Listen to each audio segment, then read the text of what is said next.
చాణక్య చంద్రగుప్త చూసి ఉంటారు. ముగ్గురు మహానుభావుల మధ్య నేను నటించాను. అవును. సత్యనారాయణకి అసిస్టెంటు, రామారావు, శివాజీ గణేష్ను, వీళ్ళందరి మధ్య కిరణ్ నాగేశ్వరరావు, వీళ్ళందరి మధ్య చేయటం అంటే మామూలు విషయం కాదండి. ఏదో పూర్వజన్మలో చేసుకున్న పుణ్యం వల్ల వచ్చినాయి ఆ వేషాలు. అంటే ఆ క్యారెక్టర్ ఫిట్నెస్లు ఉండేయండి ఏ వేషం వేసినా. ఇప్పుడు రామారావు రావణాసుడు వేస్తే నేను ఇంద్రజిత్తు వేశానంటే మరి ఆ పోటాపోటీ ఉండేది కదా. ఆ పోటాపోటీ ఇవాళ లేదు. ఇంద్రజిత్తు వేయడానికి మనుషులు లేరు ఇవాళ, ఆర్టిస్టులు రావట్లేదు. అంతగా ప్రేమించారు కదా రామారావు గారు మిమ్మల్ని. మీకు గర్వంగా ఉంటుందా? ఏమనుకుంటారు మీరు? మీ మనసులో ఫీలింగ్ ఏంటి? ఆ మహానుభావుడు దయ అంత. నేను ఎప్పుడు గర్వపడినండి. సొంత మనిషి, నా మనిషి అని అనుకుంటాం కాబట్టి గర్వం రాదు. గర్వం వచ్చిందంటే నేను నాశనం అయిపోయినట్టే. అందుకే మనిషికి గర్వం రాకూడదండి. ఎంత పెరిగినా సరే నార్మల్గా ఉండాలి. ఇంటర్వ్యూకి ముందు అందరినీ అడుగుతూ వచ్చా చలపతిరావు గారి విశేషాలు చెప్పండి అంటే ఒక్కొక్కరు ఆయన రామారావు గారి మనిషి, కామన్గా చెప్తున్నాం ఆయన రామారావు గారి మనిషి. రామారావు గారికి మంత్రిగా, సైన్యాధిపతిగా, బాడీ గార్డుగా, బంటుగా, ఆయనకు సలహాలు ఇచ్చే వ్యక్తిగా అన్ని 360 డిగ్రీస్లో ఈయన ఉండేవాడు అని చెప్పాడు. ఆయనకు సంబంధించి అన్నిట్లో ఏం కావాలన్నా చేశాను. నేను హరికృష్ణ ఉన్నాడు వాళ్ళ అబ్బాయి, హరి అండ్ పార్టీ అనగానే ఇక బయలుదేరి వెళ్ళిపోయేవాళ్ళం. ఏం కావాలన్నా తీసుకొచ్చేవాళ్ళం, ఏం కావాలన్నా చేసేవాళ్ళం. ఆయన ఎప్పుడు కూడా 2 సినిమాలు మిక్స్ చేస్తూ ఉండేవాడు. ఒక సినిమాతో సరిపెట్టేవాడు కాదు. కర్ణ జరుగుతూ ఉండేది అంత పెద్ద సినిమా, 3 వేషాలు, డైరెక్షను, ప్రొడ్యూసరు, ప్రొడక్షను. ఏం రా గాడిద ఇవాళ ఉప్మాలో ఏం కరేపాకు తక్కువైంది, ఏం చూస్తున్నారు మీరు అని చెప్పి అక్కడ తిట్టేవాడు వాళ్ళని. ఇన్ని చేస్తా. ఓకే. అందుకే మీరు అటువంటి మనిషిని అసలు ఎక్కడ కనపడ్డం మనకి. ఆయనతో పోలిక లేదు, పోటీ లేదు. అంత గొప్ప డైరెక్టరు. ఉప్మాలో కరేపాకు ఎక్కడ, అక్కడికి వెళ్ళి కర్ణుడును దుర్యోధనుడు ఎక్కడ సంబంధం ఉందండి ఏమన్నా? పొద్దున 5 గంటలకు వచ్చి కిరీటం పెట్టుకుని ఏం టిఫిన్లు బాగున్నాయా, ఏం వడ బాగా వేసాడా లేదా, కాలినట్లేదే అనేవాడు. అంత ఎవరికి ఉంటుంది చెప్పండి. కాదు, ఆయన చాలా పీక్లో ఉండగా ఆయన రాజకీయాల్లోకి వెళ్ళిపోయారు.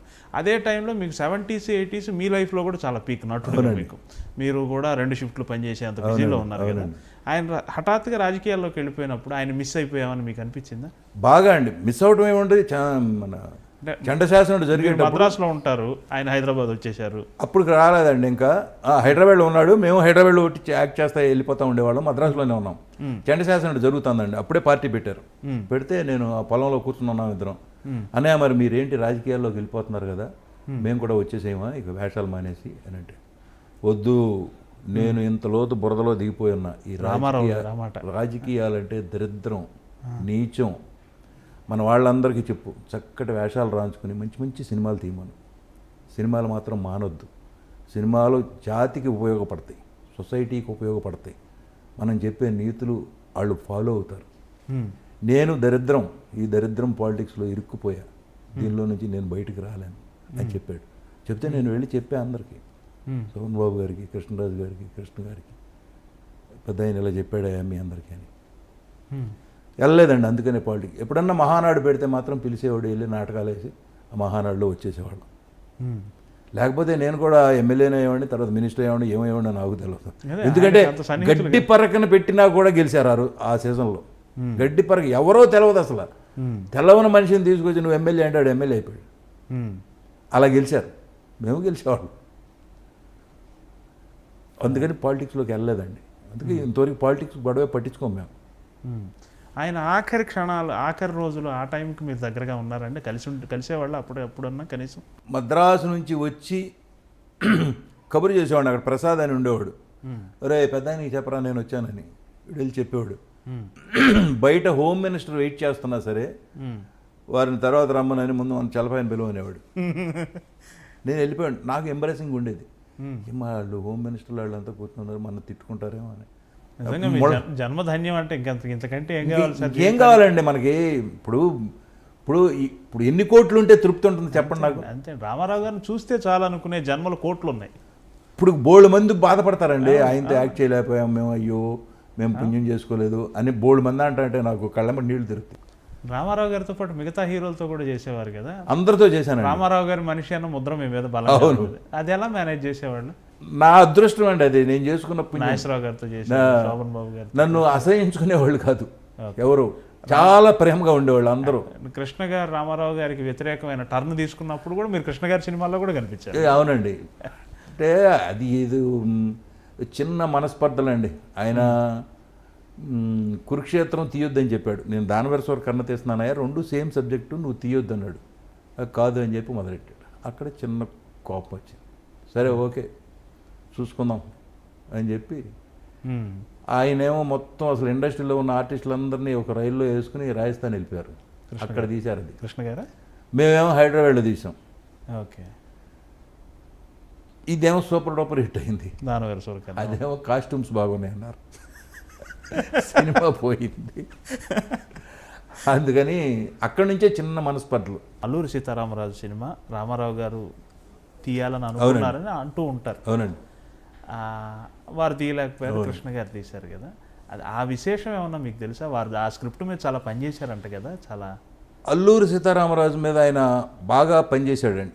పనిచేసి అల్లూరి సీతారామరాజు క్యారెక్టర్ డిజైన్స్ కూడా వేయించాడు. ఆఫీసులో ఉన్నాయి. ఓకే. అల్లూరి సీతారామరాజు ఎలా ఉంటాడు, బట్ పూర్తి వివరాలు ఆయనకి దొరకలే ఇంకా అప్పటికి. ఓకే. దొరకకపోతే సీతారామరాజు అని కృష్ణ గారు అనౌన్స్ చేసేసి, అతని దగ్గర కూడా కరెక్ట్ స్క్రిప్ట్ లేదు. మన్యం వెళ్ళిపోయాడు అతను. ఓకే. ఈయనకి కోపం వచ్చింది. ఓకే. వద్దని కబురు చేశాడు. చేసినా కూడా అతను ఆగకుండా మన్యంలో ఆ మహారథి గారిని తీసుకెళ్ళి అప్పుడు కూర్చుని కథ రాసేవాళ్ళు. అక్కడ డైలాగ్స్ అన్నీ ఆయన అడవిలోకి పోయి కూర్చొని రాసుకుంటూ ఉండేవాడు. నేను అందులో కూడా యాక్ట్ చేశాను. సీతారామరాజులో కూడా వేసా. అప్పుడు కోపం వచ్చింది ఆయనకి. కోపం వచ్చి తర్వాత దేవుడు చేసిన మనుషులు సినిమాలు యాక్ట్ చేశాడు. ఆ ఫంక్షన్కి పిలిచినా కూడా అయినా అది వాళ్ళకి తెలుసు. బట్ అయినా కూడా తర్వాత మళ్ళీ మాట్లాడుకున్నారు అనుకోండి. బట్ ఆ కోపం ఉండేది ఆయనకి. కొన్ని క్యారెక్టర్లు చేయాలని మనసులో ఉండేది. ఎన్ని స్క్రిప్టులు రాసుకునేవాడు అండి ఆయనే. రాసుకుని పెట్టుకునేవాడు. ఈలోపు ఎవరిలో మొదలెట్టేసేవాడు. మరి అది ఆగరు కదా. ఆయన చేస్తున్నాడంట అనగానే వాళ్ళు వేసేవాడు బాణం. ఆ విధంగా సీతారామరాజు మొదలెట్టి ఫినిష్ చేశాడు అతను. అతనికి మంచి పేరు వచ్చింది ఆర్టిస్ట్గా. రామారావు అయితే ఇంకా మంచి పేరు వచ్చేది. ఆ తర్వాత మళ్ళీ కురుక్షేత్రం కూడా వచ్చింది. వద్దని కబురు చేసినా కూడా మళ్ళీ మొదలెట్టాడు అతను. దాంతో కొంచెం దూరం అయిపోయింది. మాట్లాడుకోవడం కోపం అంతకన్నా ఏమీ లేదు. ఎదురుగా పడి పోట్లాడుకున్నది ఏమీ లేదు, తిట్టుకున్నది ఏమీ లేదు. ఎవరో నేను చేద్దాం అనుకున్నవన్నీ ఏమిటి ఇలా చేస్తున్నారు వాళ్ళు.